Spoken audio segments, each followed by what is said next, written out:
Top secret के मोअज़्ज़ज़ दोस्तों, अस्सलाम वालेकुम। प्यारे साथियों, सद्दाम हुसैन मुस्लिम तारीख का एक ऐसा बहादुर और निडर शख्स था जिससे यहूदी भी खौफ खाते थे और सद्दाम हुसैन का नाम सुनना भी पसंद नहीं करते थे। सद्दाम हुसैन अक्सर अपने दिए गए इंटरव्यू में बताता रहता था कि मैं एटम बम अपने मुल्क के लोगों के लिए नहीं बना रहा, बल्कि मैं इसलिए बना रहा हूँ कि ताकि मैं यहूदियों की नींदें उड़ा सकूँ। और एक दफ़ा सद्दाम हुसैन से मुतालिक इसराइल के वज़ीर दिफा ने कहा था कि ये शख्स पागल है जिसे ना तो अपनी फिक्र है और ना ही लोगों की। सद्दाम हुसैन कुफार की आंखों में आंखें मिलाकर बात करने का आदी था और जब भी कोई यहूदी सद्दाम हुसैन को साजिश का हिस्सा बनाना चाहता तो उसे हमेशा ही मुंह की खानी पड़ती। दोस्तों, यही वो हुक्मरान था जो एक खातून की फरियाद पर इसराइल पर चढ़ दौड़ा था और इसराइल के दारुल हुकूमत पर 40 मिसाइल दाग दिए थे। हुआ कुछ यूं था कि एक दफा सद्दाम हुसैन की लाइव कॉन्फ्रेंस चल रही थी कि अचानक एक चीखती चिल्लाती हुई औरत इसके सामने आकर खड़ी हुई और सद्दाम हुसैन को सख्त अल्फाज में मुखातिब करते हुए कहा कि इसराइली फौजियों ने मेरी बेटी को रेप का निशाना बनाकर कत्ल कर दिया है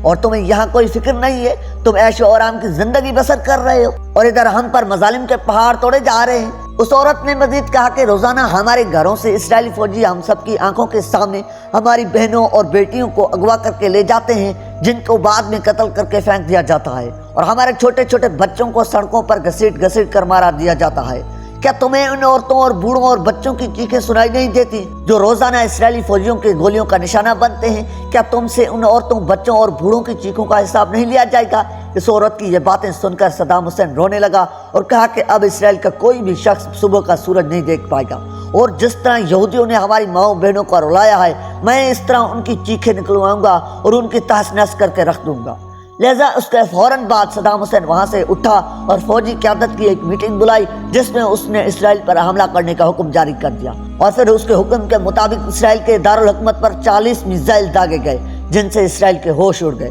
सद्दाम हुसैन इतना ताकतवर और अपनी मर्जी पर चलने वाला शख्स था कि कोई भी मुल्क ये पूछने की जुर्रत नहीं कर सकता था कि उसने ये मिसाइल क्यों मारे हैं। उन 40 मिसाइलों ने इसराइल के दारुल हुकूमत तेल अवीव को मिट्टी में मिला दिया, जबकि बड़ी बड़ी बिल्डिंग तबाह व बर्बाद हो गई और हजारों यहूदी जहन्नम वासिल हो गए। सद्दाम हुसैन ने ये 40 मिसाइल एक एक करके दागे थे। मतलब जब यहूदी इमदादी टीमें अपने मरने वाले यहूदियों को उठा रही होती थी और ऊपर से एक और मिसाइल गिर पड़ता था जो उनको भी मौत के मुंह में भेज देता था। इस तरह ये दिन यहूदियों की जिंदगी का आखिरी दिन लग रहा था। लिहाजा तमाम यहूदी चूहों की तरह अपने घरों में छुप गए थे और मरने वाले यहूदियों की लाशें वैसे ही सड़कों पर पड़ी रहीं जो कुत्तों की ग़िज़ा बनी। सद्दाम हुसैन के हमले से लगता था कि आज कोई भी एक यहूदी बच नहीं पाएगा, लेकिन अल्लाह को कुछ और ही मंजूर था और आखिरकार कुछ यहूदी उन हमलों से बच निकलने में कामयाब हो गए। मगर आज भी यहूदी सद्दाम हुसैन को हिटलर सानी का नाम देते हैं और सद्दाम का नाम सुनते ही थर थर कांपने लगते हैं। नाज़रीन ग्रामी, चूंकि अब यहूदी और दीगर कुफार जान चुके थे कि अब हमने इराक को ज़ाहिरी तौर पर छेड़ने की कोशिश की तो ये हमारी नस्लें तबाह व बर्बाद कर देंगे,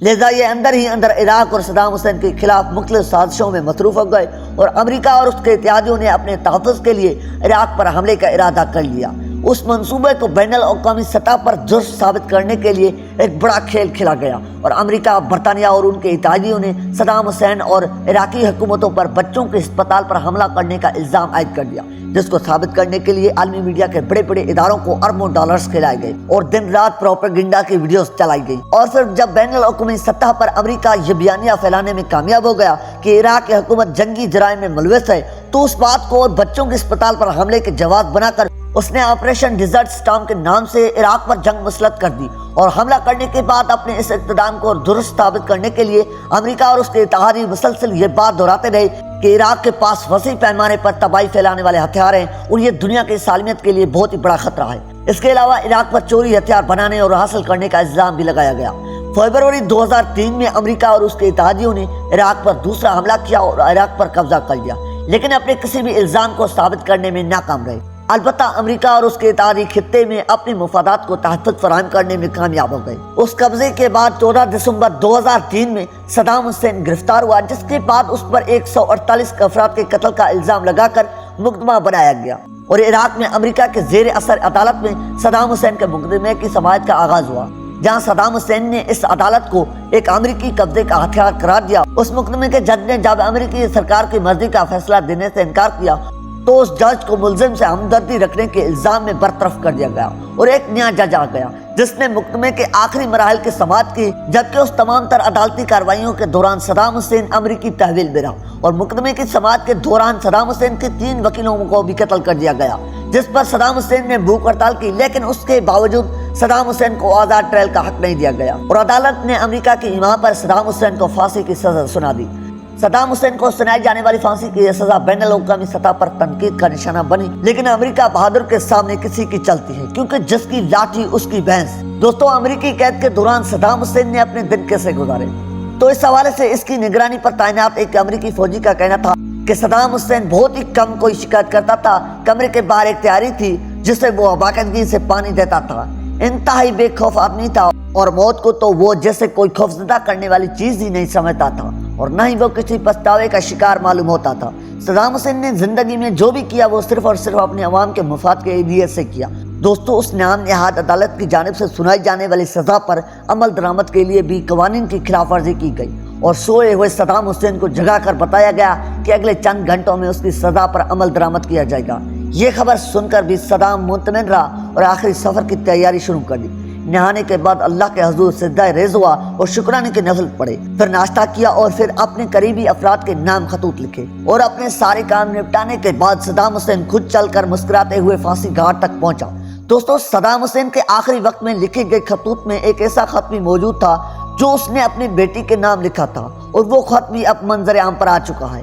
پیارے دوستو، امریکہ کی جانب سے کیے جانے والے اس قتل کی عینی شاہدین کا کہنا ہے کہ ایسا معلوم ہو رہا تھا کہ جس سے صدام حسین کو موت کا خوف چھو کر بھی نہیں گزرا۔ 3 نکاح پوش جلادوں نے اس کے گرد گھیرا ڈال لیا اور تب صبح 5:30 بجے کا وقت تھا۔ بغداد شہر میں اذان گونج رہی تھی اور اندر تختۂ دار پر صدام حسین امریکہ کے خلاف اذان حق اور نعرہ تکبیر بلند کر رہا تھا۔ اتنے میں کوئی تختۂ دار کا لیور کھینچ دیتا ہے اور پھر قضا کی آنکھوں میں آنکھیں ڈالنے والا صدام حسین اپنی اگلی منزل کی جانب چل پڑتا ہے۔ دوستو، صدام حسین تو امریکہ کے ہاتھوں مارا گیا، لیکن اس کے بعد عراقی عوام کی بدبختی کا دور شروع ہوا اور آج بھی عراق پر کسی نہ کسی صورت امریکہ کا قبضہ ہے اور وہ عراق کی سرزمین اور لوگوں کو استعمال کر کے دوسرے اسلامی ممالک کے خلاف کارروائیاں کر رہا ہے۔ یہاں ایک بات یاد رکھنے والی یہ بھی ہے کہ کفار کسی بھی صورت مسلمانوں کے دوست نہیں ہو سکتے اور یہ قرآن پاک کا سیدھا سادہ اعلان ہے۔ یہ تو معزز خواتین و حضرات، یہ تھی آج کی ہماری ویڈیو۔ امید ہے کہ آج کی ہماری ویڈیو آپ کو ضرور پسند آئی ہوگی۔ ایسی مزید ویڈیوز دیکھنے کے لیے ہمارے چینل کو ضرور سبسکرائب کریں۔ ملتے ہیں نیو ویڈیو کے ساتھ، تب تک کے لیے اپنا اور اپنے پیاروں کا خیال رکھیے گا۔